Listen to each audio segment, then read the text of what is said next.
सीताराम ईश्वर अल्लाह तेरे नाम सबको सन्मति दे भगवान।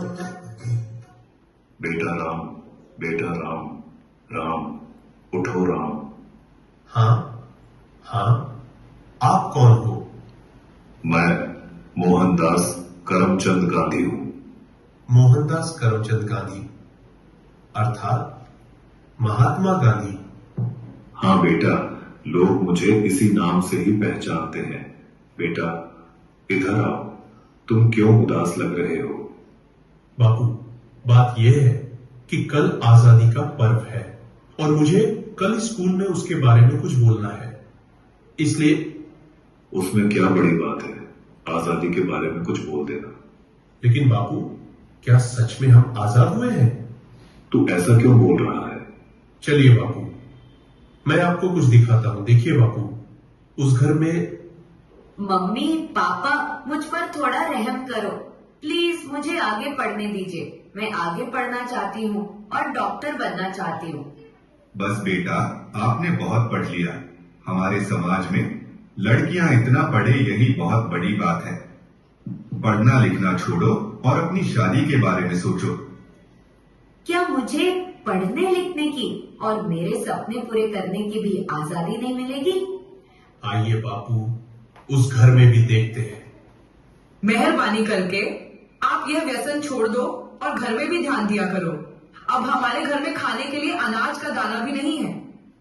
वह सब कुछ मुझे नहीं पता, बस मुझे पैसे दो। मेरा शरीर कांप रहा है और दिमाग काम नहीं कर रहा है। अब जल्दी पैसे दो, मुझे देर हो रही है। नहीं, यह पैसे मैं नहीं दूंगी। ये तो बच्चों की किताबें लेने के लिए रखे हैं। चुपचाप मुझे पैसे दो और यहां से हटो, मुझे जाने दो। हे ईश्वर, मेरे पति की इस व्यसन की आदत से मुझे कब आजादी मिलेगी? बापू, और आगे चलिए, मैं आपको एक रिश्वतखोर अधिकारी बताता हूँ। साहब, कई दिनों से मैं आपकी ऑफिस के चक्कर लगा रहा हूँ। अब तो मेहरबानी करके मेरा काम कर दीजिए। अरे भाई, कितनी बार बोलूं तुझे, तेरा काम बहुत कठिन है और बड़े साहब मना कर रहे हैं। तुझे जो समझाया है ऐसे करो ना भाई। लेकिन साहब, मेरे सभी कागज ठीक है और मैं अपना हक पाने का हकदार हूँ, तो मैं रिश्वत क्यों दूं? तब तो सत्यवादी हरिश्चंद्र बनकर तुम्हारी सब फाइलों को लेकर इधर उधर फिरते रहो, जाओ, तुम्हारा काम नहीं होगा। हे ईश्वर, हमारे जैसे ईमानदार लोगों को ऐसे रिश्वतखोर अधिकारियों से कब आजादी मिलेगी? चलो बापू आगे। अरे भैया, ठीक से तोल माफ किया करो। गेहूं और चावल तो मिले, पर दूसरी चीज कहाँ पर है? अरे भैया, आपको जल्दी आना चाहिए ना।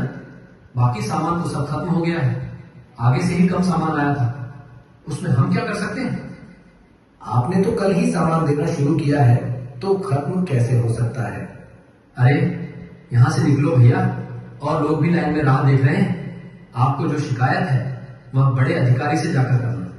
हे भगवान, हम गरीबों को ऐसे अनाज की तस्करी करने वाले लोगों से कब आजादी मिलेगी?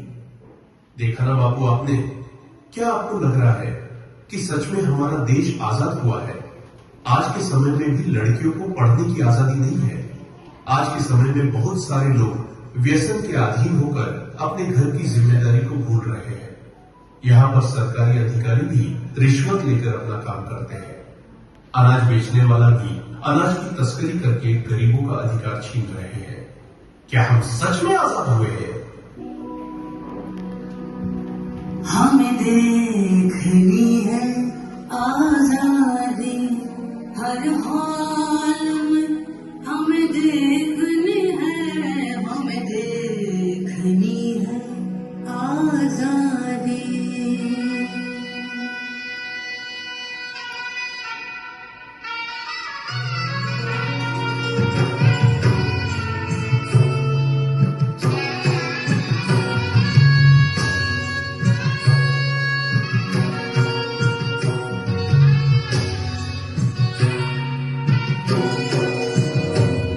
हमें